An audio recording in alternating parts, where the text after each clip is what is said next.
Morning class. Ako nga pala si Joshua Pita Mundong and I referred logic of reasoning.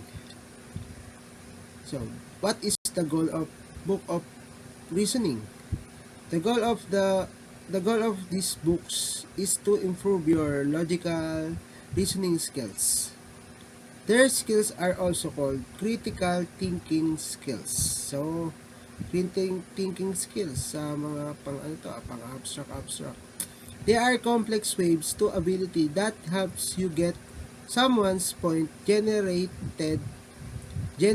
reasons for your own point, evaluate the reasons given by others, decide what to do or what not to do.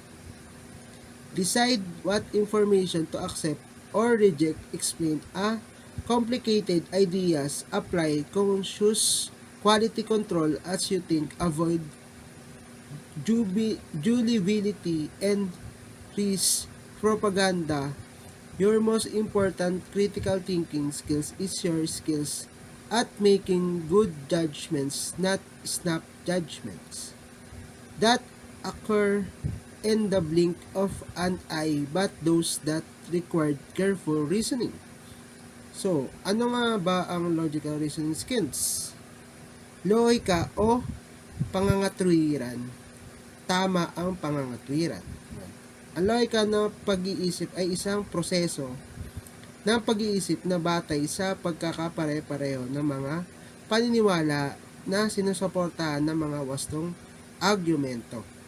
Ang logical na pag-iisip ay tinutukoy din bilang tuwid, tumpak at maayos na pag-iisip bilang isang bagay na lohika na naglalayong maiwasan ang iba't ibang mga pagkakamali sa proseso ng paghahanap ng scientificong katotohanan.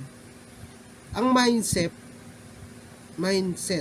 ay paraan ng pag-iisip ng isang tao sa proseso ng pagsasakatuparan ng mga idea, plano at argumento na kapag ipinatupad ay may impluwensyahan ng kanyang mga pananaw sa mga bagay-bagay sa pangkalahatan. Ang mga pattern ng pag-iisip ay may kaugnay sa mga damdamin at pag-uugali. Yun.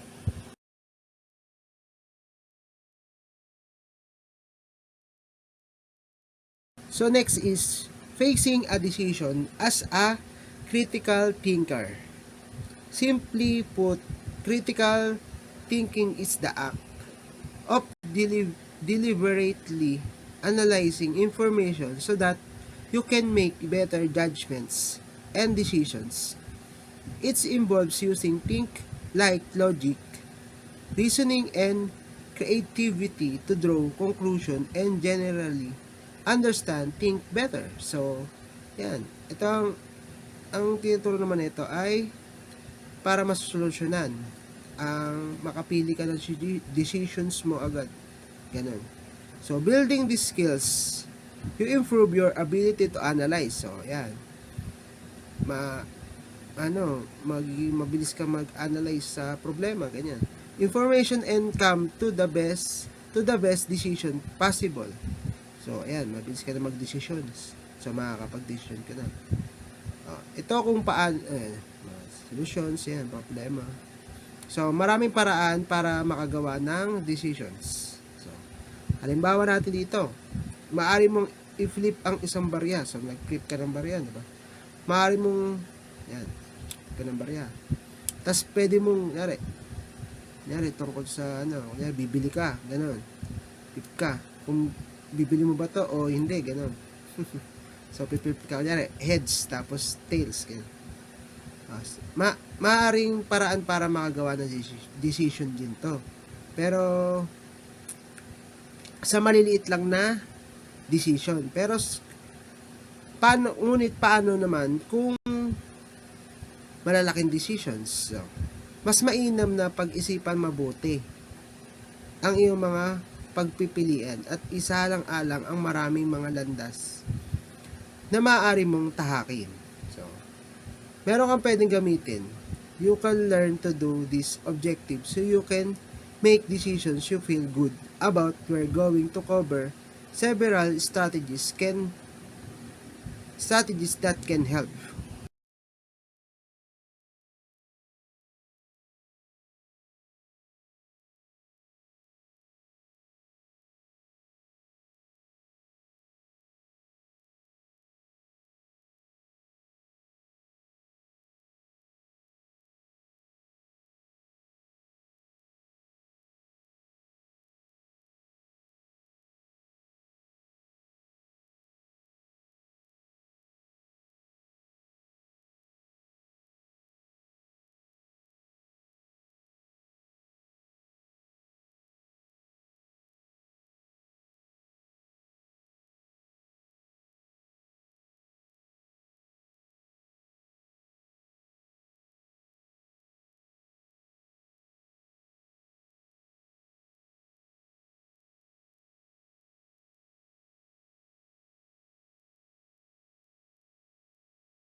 Next is good reasoning.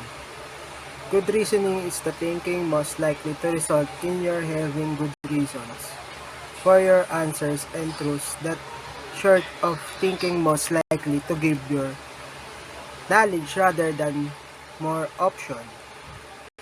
So, ito yung marami tayong opinion o mga katanungan para magkaroon ng kaalaman. Sabi nga, huwag mahihiyang magtanong kung hindi alam. May isang sinabi si Aristotle, "The life according to reason is the best and the pleasantest since reasons more than anything else is human. His life therefore is also the happier. Some people might benefit from concentrating a little less on reason and a little more on friendship and human kindness. True Aristotle might reply the right use of reason. Good reason will tell them that the good reason does make an enormous contribution to a good life."